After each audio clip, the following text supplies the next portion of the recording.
హరాం అంటే నమ్మక ద్రోహి. ఈ పదానికి కరెక్ట్‌గా పనికొచ్చేది పాకిస్తాన్. ఉగ్రవాదుల్ని అదే తయారు చేస్తుంది, అదే పెంచి పోషిస్తది. అమెరికా ఎప్పుడన్నా అలాంటి వాళ్ళ వలన నష్టపోయి వాడిని లేపేయాలి అన్నప్పుడు అమెరికా దగ్గర డబ్బులు తీసుకుని వీడిని చంపేయడానికి అదే వాళ్ళకి అప్పచెప్తుంది. బిన్ లాడెన్‌ని అట్లాగే అప్పచెప్పింది. అట్లాగే ఎవరైతే ప్రముఖ తీవ్రవాదుల్ని అట్లాగే అమెరికాకి ఒప్పందించి దానికి గాని నజరానాలు తీసుకుంటుంది.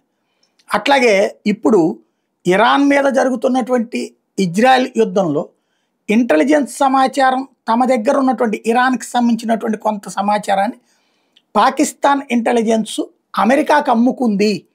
దానికి బదులుగా కొంత నజరానాలు పొందింది అన్నటువంటిది అక్కడ సైన్యం తాజాగా వినబడుతోంది. బట్ అటు చేస్తూనే ఇటు ఇరాన్‌కి సంఘీభావం. అవసరమైతే నీ తరపున మేము యుద్ధానికి వస్తామన్నటువంటిది. మింగా మెతుకు లేదు మీసాలకు సంపంగనని సాచి 2 కొడితే బెత్తరబోయి కాళ్ళు పట్టుకుంది మనల్ని. వీళ్ళెళ్ళి ఇజ్రాయెల్ మీదనంట. ఒక్కసారి దమ్ముంటే ఇజ్రాయెల్ మీదకి ఇరాన్తో పాటు కలిసి ఒక్క బాంబు వేసి రమ్మనండి, మనకి దరిద్రం వదిలిపోతుంది.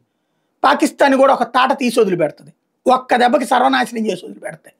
ఇంకా మనం కొద్దిగా జాలి చూపించాం, వాడికి ఆ జాలి కూడా లేదు, లేపు అవతల పడేస్తారు ఇజ్రాయెల్. కాబట్టి పనికి మాలిన కూతలకు వస్తూ ఉంటుంది.